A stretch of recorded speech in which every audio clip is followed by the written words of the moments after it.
If you've ever installed Revit in the wrong language or needed to switch to a different one, you might think you have to reinstall the entire software. In this video, I'll show how to change Revit language using a shortcut without reinstalling anything.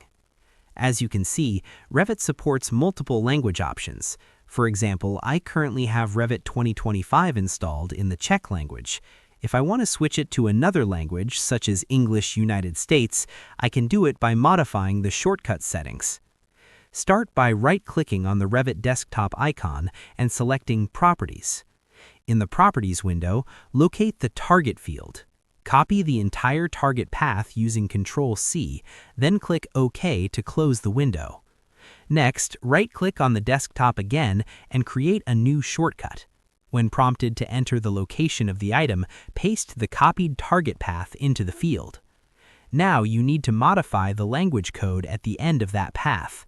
Revit uses language identifiers, and for United States English, the code is ENU, so replace the existing language code in the path with ENU, then click Next. Give the shortcut a clear name, such as Revit 2025 ENU, so you can easily recognize which language version it launches. Finish creating the shortcut, and then double-click it to start Revit. When Revit opens, it should now run in the language you selected. This method allows you to keep multiple shortcuts on your desktop, each launching Revit in a different language, which is especially useful if you work in multilingual environments or collaborate with international teams. That's all it takes to switch the language without reinstalling the software. If this tip helped you, feel free to check out more tutorials for additional Revit productivity tricks and workflow improvements.